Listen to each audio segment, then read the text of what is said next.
Swami Vivekananda part 6। वास्तव में सच्चे महापुरुष ऐसी लोक चर्चा और द्वेष बुद्धि रखने वालों की कटुक्तियों की परवाह नहीं करते, क्योंकि यदि वे ऐसा करें तो उनके जीवन उद्देश्य की हानि होगी। स्वामी जी इस तथ्य को भली प्रकार समझते थे और इसलिए इन दोषयुक्त देशी विदेशी आलोचकों की तरफ ध्यान न देकर अमेरिका में हिंदू धर्म की नींव जमाने का प्रयत्न करने में लगे रहे। उनके विद्वतापूर्ण भाषणों के प्रभाव से कुछ अमेरिकन उनके अनुयायी बन गए और नियमित रूप से योग, वेदांत, गीता, उपनिषदों की शिक्षा प्राप्त करने लगे। उनके लिए ब्रुकलिन नगर में एक छोटी सी शिक्षा संस्था खोली गई। कुछ समय पश्चात 2 अमेरिकन युवकों तथा एक महिला ने उनसे संन्यास की दीक्षा भी ले ली और उनके नाम क्रमशः कृपानंदु, अभयानंदु और हरिदास रखे गए। अब ये लोग स्वयं ही अमेरिकनों में हिंदू धर्म के उच्च सिद्धांतों का प्रचार करने लगे। जब स्वामी जी अमेरिका का कार्य पूरा करके इंग्लैंड को चलने लगे तो उन लोगों ने प्रार्थना की कि आप अपने किसी गुरु भाई को यहीं भेज दें। इस पर स्वामी शारदानंद को वहां पर भेज दिया गया। इन सब लोगों के धर्म प्रचार का यह परिणाम हुआ कि न्यूयॉर्क में एक वेदांत सोसाइटी की स्थापना की गई, जिसका प्रचार बाद में अन्य नगरों में भी हो गया। ये संस्थाएं अभी तक उस देश में कार्य कर रही हैं और उनके द्वारा अमेरिकनों में अध्यात्म भावनाओं का प्रचार ही नहीं हुआ, यहाँ की जनता में भारत के प्रति सहानुभूति भी उत्पन्न हो गई, जिससे भारतवर्ष को पर्याप्त सहायता मिली है। स्वामी जी का इंग्लैंड में प्रचार कार्य। अमेरिका में धर्म प्रचार का कार्य भली भांति जम जाने पर स्वामी जी इंग्लैंड आए। उस समय भारतवर्ष इंग्लैंड के अधीन था और यहाँ के निवासी, चाहे वे राजा हों अथवा रंक, वहाँ पर प्रजा की तरह ही माने जाते थे।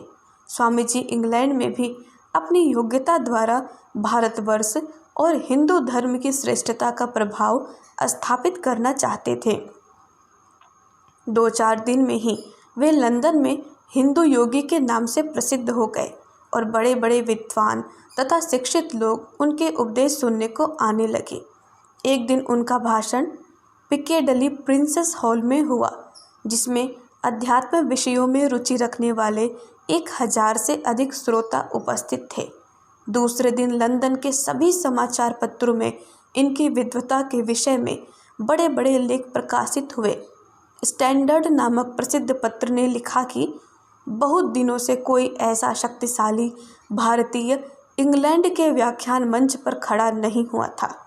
स्वामी जी ने बतलाया कि हमारे कारखाने, इंजन, वैज्ञानिक आविष्कार तथा पुस्तकों द्वारा जितना उपकार हुआ है, उससे अधिक खराबी भी हुई है। उन्होंने इस तथ्य की बुद्ध व ईसा मसीह की वाणियों के साथ तुलना करके आधुनिक सभ्यता की तीव्र आलोचना की। क्रॉनिक नाम के पत्र के संपादक ने लिखा, लोकप्रिय हिंदू सन्यासी विवेकानंद के अंग प्रत्यंगों में बुद्ध देव का सादृश्य दिखलाई पड़ता है।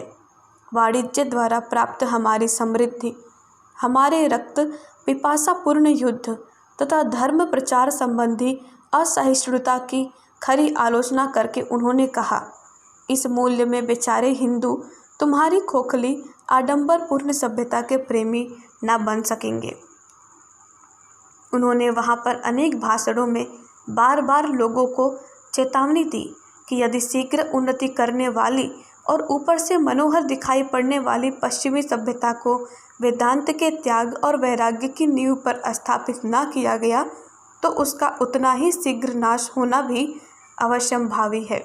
सावधान, सारा पश्चिमी जगत एक ज्वालामुखी के ऊपर टिका हुआ है। वह किसी भी समय आग उगलकर तुम्हारा विध्वंस कर सकता है। अब भी तुम ना चेतोगे तो 50 वर्ष में सर्वनाश का दृश्य दिखलाई देगा। कहना ना होगा, सन 1896 में कही गई यह भविष्यवाणी गत 2 महायुद्धों के रूप में पूर्णतः सत्य हो चुकी है। इंग्लैंड में स्वामी जी की भेंट प्रोफेसर मैक्स मूलर से भी हुई, जिन्होंने अपना समस्त जीवन लगाकर वेदों को खोजकर प्रकाशित करने का महान कार्य किया था। उनके दर्शन करके स्वामी जी ने लिखा कि 70 वर्ष के वृद्ध प्रोफेसर के मुख से आध्यात्मिकता का भाव स्पष्ट प्रकट होता था और श्वेत बालों से युक्त वे एक ऋषि की तरह ही जान पड़ते थे। उनके निवास स्थान की सादगी, वृक्षावली, पुष्प और प्राकृतिक वातावरण भारत के ऋषि आश्रमों की याद दिलाता था। स्वामी जी के विदा होते समय आंधी वर्षा के होते हुए भी वृद्ध प्रोफेसर उनको पहुंचाने स्टेशन तक आए। जब स्वामी जी ने इसके लिए संकोच का भाव प्रकट किया तो वे कहने लगे, श्री रामकृष्ण के योग्यतम शिष्य का दर्शन सदैव प्राप्त नहीं होता। जर्मनी के प्रसिद्ध वेदांत ज्ञाता प्रोफेसर पॉल ड्यूसन ने स्वामी जी को निमंत्रण पत्र भेजकर अपने यहाँ बुलाया और कई दिन तक उन्हें अपने पास रखकर ज्ञान चर्चा की। वहाँ एक दिन किसी काव्य ग्रंथ को पढ़ते हुए वे ऐसे तल्लीन हो गए कि प्रोफेसर के बुलाने पर भी कुछ उत्तर न दे सके। बाद में जब उनको यह बात मालूम हो गई तो उनसे क्षमा मांगी, पर प्रोफेसर का संदेह दूर नहीं हुआ। इस पर स्वामी जी इस पुस्तक के पृष्ठ बिना पुस्तक देखे ज्यों के त्यों सुनाते चले गए तो उनको इनके गंभीर मनोयोग और अपूर्व स्मरण शक्ति पर विश्वास हो गया। धन्यवाद। ओम शांति। क्रमशः आगे। हमारे YouTube चैनल को सब्सक्राइब करें और बेल आइकन को दबाकर ऑल पर क्लिक करें ताकि नोटिफिकेशंस आपको मिलती रहें।